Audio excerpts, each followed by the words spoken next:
Sir 18 নং মানাস চেৰপা সমষ্টিত অবিনাশ ব্ৰহ্মৰ হয় কংগ্ৰেছৰ আজি যিটো ৰেলী ভাগলৈ কি ক'ব? ইয়াত অবিনাশ ব্ৰহ্ম সকলো সম্প্ৰদায়ৰ মানুহে গ্ৰহণ কৰিছে।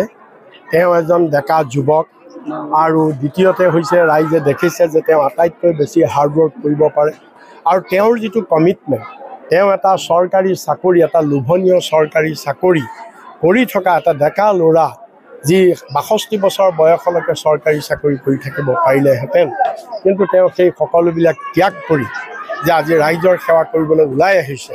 সেইকাৰণে তেওঁ জাতি ধৰ্ম বৰ্ণ নিৰ্বিশেষে, আনকি মই এনেকুৱা খবৰ পাইছোঁ UPPL BPFৰো মানুহে BJPৰো যিসকল মানুহ আছে বিশেষকৈ বড়ো সম্প্ৰদায়ৰ চবেই একেটা কথা কৈছে যে সি কংগ্ৰেছ পাৰ্টি হ'লেও কোনো কথা নাই, এজন ভাল যুৱক, আমি তেওঁকে ভোট দিম, এই কথা কৈছে।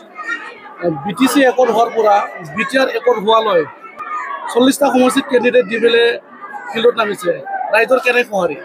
ৰাইজৰ সঁহাৰি আমি যথেষ্ট পাইছোঁ।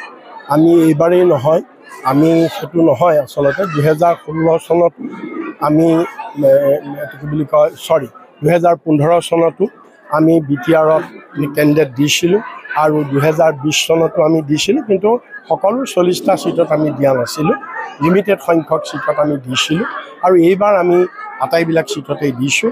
এইকাৰণে দিছোঁ যে ৰাইজৰ ডিমাণ্ড, ৰাইজে নিজেই কৈছে যে আমি BPF আৰু UPPLৰ শাসনত আমি অতিষ্ঠ হৈ গৈছোঁ, গতিকে আমাক বিকল্প লাগে আৰু বিকল্প অন্য একো নাই, আমাক ৰাষ্ট্ৰীয় দল লাগে।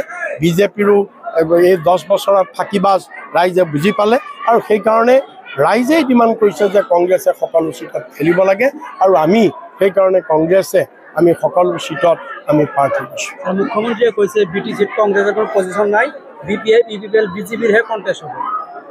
সেইটো মুখ্যমন্ত্ৰীয়ে কোৱা কোনটো কথা আজিলৈকে সঁচা হৈছে? তেওঁ আগৰ কথাবিলাক তেওঁ কিমানবাৰ ক'লে মই পদত্যাগ কৰিম, মই পদত্যাগ কৰিম। তেওঁ দেখোন সিদিনাও ক'লে 10 ছেপ্টেম্বৰত ক'লে যে 10 ছেপ্টেম্বৰত যদি মই গৌৰৱ গগৈ একো দিব নোৱাৰোঁ, মই ঘৰলৈকে নাযাওঁ, মই পদত্যাগ কৰিম। গতিকে মুখ্যমন্ত্ৰীৰ ভেলু নাই কোনো কথাৰ।